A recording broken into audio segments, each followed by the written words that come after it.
يولج الليل في النهار ويولج النهار في الليل وهو عليم بذات الصدور. جعل لكل أجل كتابا ولكل عمل حسابا وجعل الدنيا مزرعة الآخرة وسوف يتزوج منه العباد ويا سعادة من أحسن اختيار الذات ويا سخاوة من ضيع نفسه ونسي يوم الميعاد. أحمد ربي على نعمه الظاهرة والباطنة وأشهد أن محمدا عبده ورسوله لا نبي بعده. اللهم صل وسلم وبارك على عبدك ورسولك محمد وعلى آله وصحبه أجمعين. أما بعد،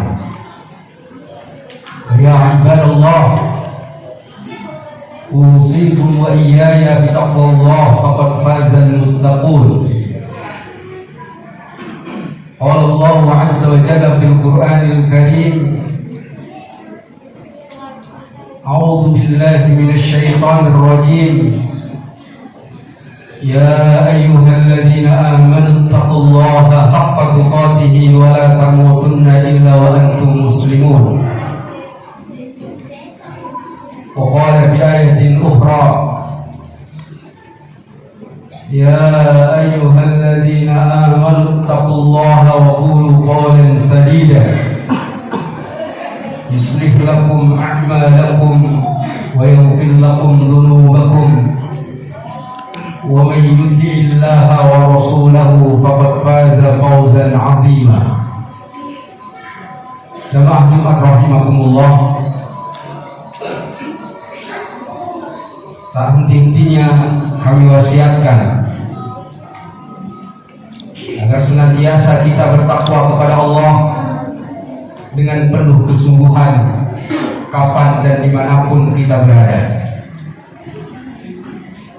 melaksanakan apa yang Allah Subhanahu wa Ta'ala perintahkan dan menjauhi larangannya dengan penuh ketulusan semata-mata mengharap keridhoannya,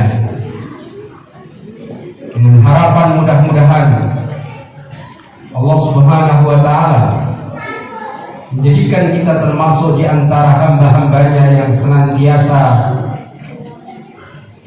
mendapatkan predikat muttaqin, orang-orang yang bertakwa hanya kepada Allah, yang tidak ada jaza balasan terbaik kepada mereka kecuali jannah, surga yang kita idam-idamkan, kita dambakan untuk bisa masuk ke dalamnya. Karena sesungguhnya kesuksesan abadi seseorang adalah ketika dimasukkan oleh Allah ke dalam jannahnya dan kemudian terhindar dari siksa api neraka. Wa man zuhziha 'anil nar wa udkhilal jannah faqad faz. Barang siapa yang terhindar dari siksa api neraka dan kemudian dimasukkan oleh Allah ke dalam jannahnya, maka sungguh dia telah memperoleh kesuksesan yang hakiki.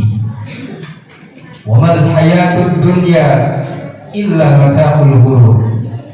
Dan tidaklah kehidupan dunia ini kecuali kehidupan yang menipu dan memperdayakan. Hadirin jamaah Jumat yang dirahmati Allah, ajaran Islam adalah ajaran yang memberikan kepada kita semua pengetahuan tentang bagaimana kita menjalani kehidupan ini penuh dengan keseimbangan ataupun tawazun, baik keseimbangan dalam bagaimana dia memperlakukan dirinya sendiri sebagai makhluk yang hidup dan berjalan di atas permukaan bumi ini, yang terdiri dari unsur jasa ataupun yang terdiri dari unsur ruh dan akal. Sesungguhnya ketiga-tiganya membutuhkan al-ghidha ataupun gizi. Ghidhaul jasad, gizi bagi jasad adalah at-ta'am wasyarab, makanan dan minuman. Oleh karenanya Allah Subhanahu wa taala memerintahkan kepada manusia untuk silahkan saja menikmati apa yang Allah anugerahkan kepada mereka di atas permukaan bumi ini. Tetapi ingat, semuanya harus sesuai dengan koridor apa yang telah ditentukan oleh Allah Subhanahu wa taala. Yang halal dan baik itulah yang diperkenankan oleh Allah. Sehingga Allah Subhanahu wa taala menyatakan di dalam Al-Qur'an, ya ayyuhan nas, wahai sekalian manusia, kulu mimma fil ardi halalan thayyiba, silahkan makan, minum yang halal dan baik. Sesuatu yang halal itu adalah sesuatu yang diperkenankan menurut syariat. Yang thayyibah itu adalah sesuatu yang baik bagi tubuh, yang mengandung energi dan gizi, sehingga manusia itu bisa berdiri tegak untuk melakukan aktivitas kesehariannya dalam rangka tentunya ketaatan kepada Allah Subhanahu wa taala.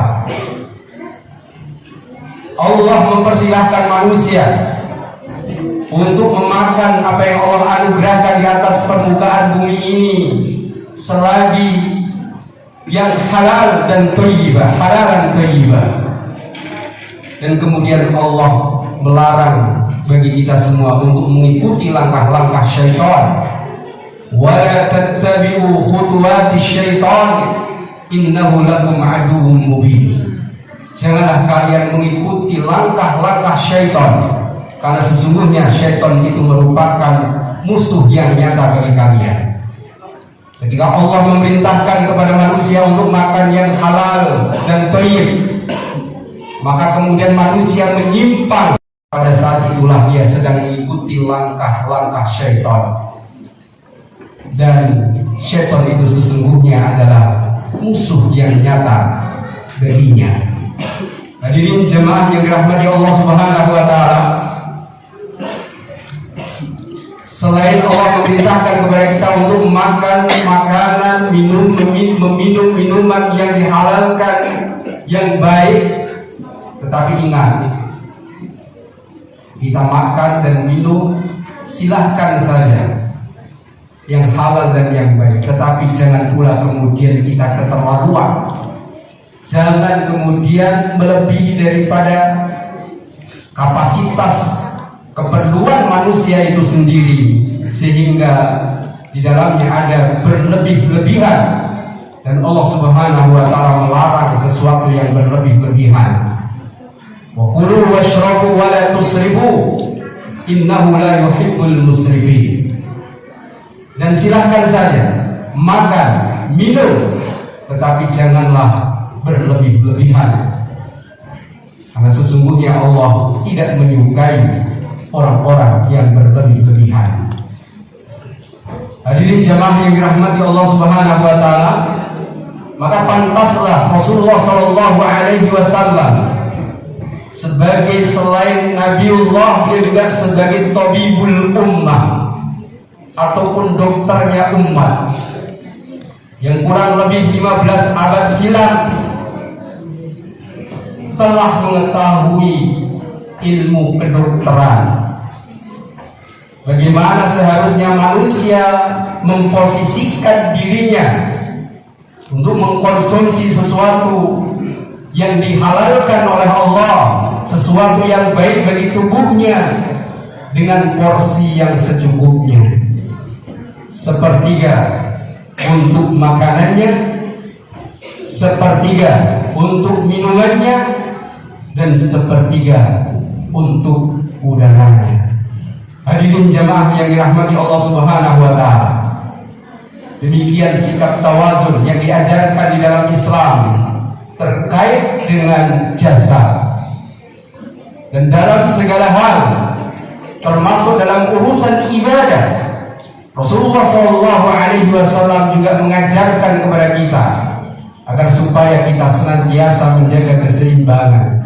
Ada pernah 3 sahabat, salah satu rahdin, mendatangi Ummul Mukminin Aisyah radhiyallahu anha dan kemudian bertanya tentang bagaimana ibadahnya Rasulullah SAW. Lantas kemudian dijelaskan oleh Aisyah tentang ibadah beliau, sehingga kemudian 3 sahabat itu merasa bahwa apa yang dilakukan oleh Nabi masih bisa mereka lampaui. Apa yang dilakukan oleh Nabi masih sedikit dan masih bisa mereka lampaui. Hingga kemudian seorang di antara mereka ada yang mengatakan, fa inni usallil laila abada. Aku akan terus menghidupkan sepanjang waktu malamku untuk melakukan qiyamul lail tanpa beristirahat. Yang satunya lagi mengatakan, asumud dahra wala ubtir. Aku akan berpuasa sepanjang masa dan tidak akan berbuka. Dan kemudian yang lainnya mengatakan, ana a'tazilun nisa. Aku akan menjauhi wanita.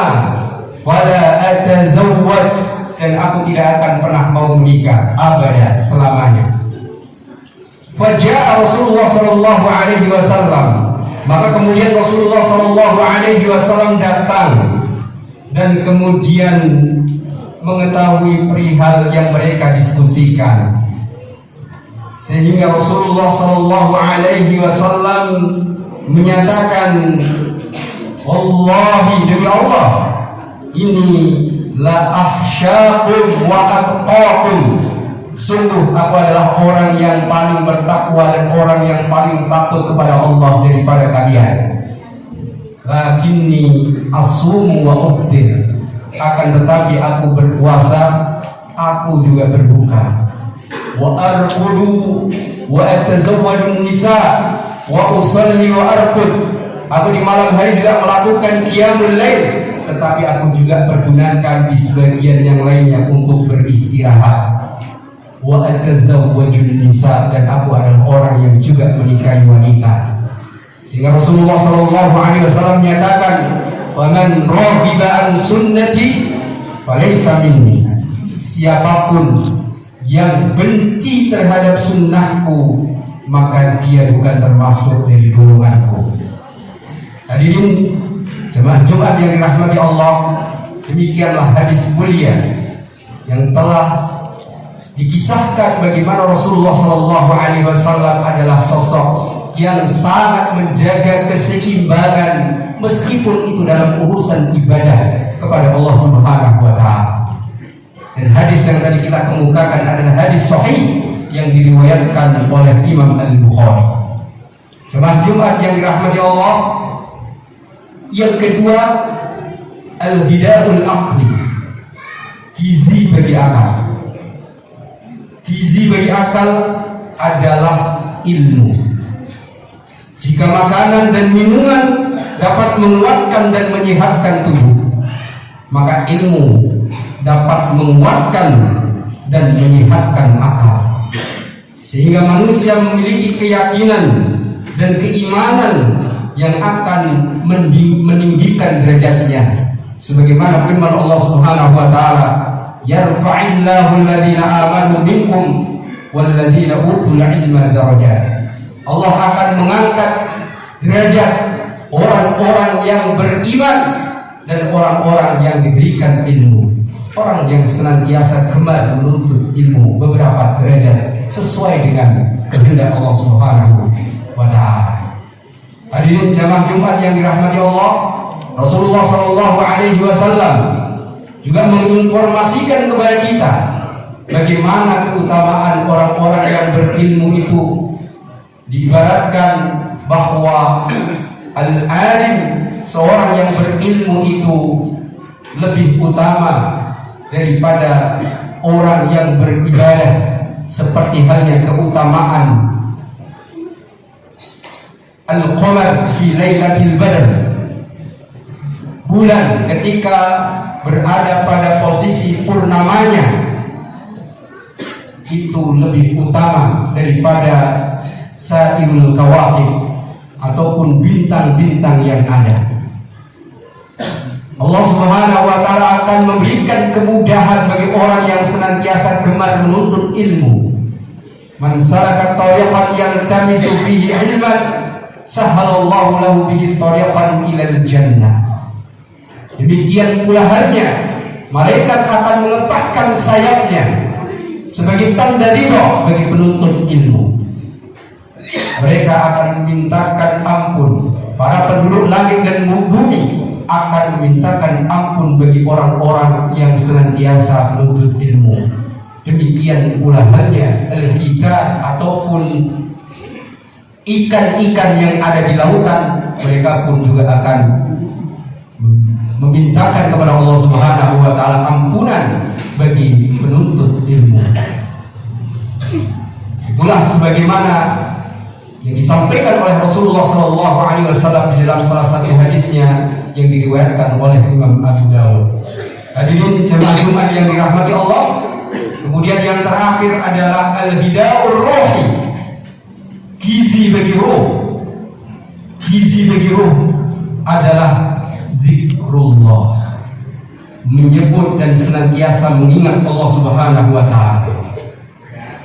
Jasad manusia menjadi tenang dengan makanan dan minuman, sedangkan ruhaninya menjadi tenang dengan zikrullah. Alladzina amanu wa tatma'innu qulubuhum bi dzikrillah, ala bi dzikrillah tatma'innul qulub. Dan orang-orang yang beriman dan hati mereka menjadi tenang, bukankah dengan berzikir kepada Allah, mengingat Allah, hati seseorang akan menjadi tenang? Ar-Ra'd ayat yang ke-28. Oleh karenanya Allah Subhanahu wa ta'ala telah memerintahkan juga kepada kita agar supaya tidak tanggung-tanggung kita dalam mengingat Allah Subhanahu wa ta'ala. Zikir kepada Allah sebanyak-banyaknya. Ya ayyuhalladzina amanu dzkurullaha dzikran katsira. Wahai orang-orang yang beriman, ingatlah Allah dengan ingatan yang banyak. Berzikirlah kalian kepada Allah dengan zikir yang banyak. Wasabbihuhu bukratan wa asila. Dan bertasbihlah kepada Allah baik di waktu pagi maupun di waktu sore hari. Al-Ahzab ayat 42. Dan bahkan Rasulullah SAW memisalkan antara orang-orang yang senantiasa mengingat Allah dengan orang yang tidak pernah mengingat Allah, seperti halnya orang yang hidup dengan orang yang mati. Mathalul ladzi yadhkuru rabbahu wal ladzi la yadhkuru rabbahu kamathalil hayy wal mayyit, kata Nabi SAW. Perumpamaan orang yang senantiasa mengingat Allah dengan orang yang tidak pernah mengingat Allah seperti halnya orang yang hidup dengan orang yang mati.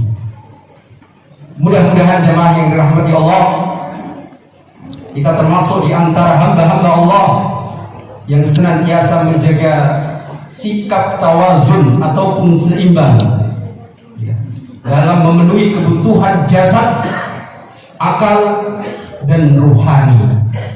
Maka akan terasalah nikmah, kenikmatan yang sifatnya zahir maupun batin, sebagaimana yang Allah Subhanahu wa ta'ala sampaikan di dalam surah Luqman ayat yang ke-20. Alam tarau anna Allah sakhkhara lakum ma fis samawati wa ma fil ard wa asbagha 'alaikum ni'amahu zahiratan wa batinah.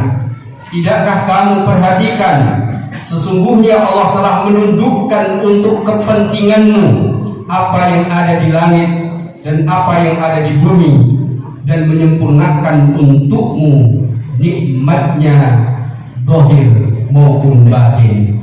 Barakallahu li wa lakum fil Qur'anil azim wa nafa'ani wa iyyakum bima fihi minal ayati wa dzikril hakim wa taqabbala minni wa minkum tilawatahu wastaghfiruh innahu huwal ghafurur rahim.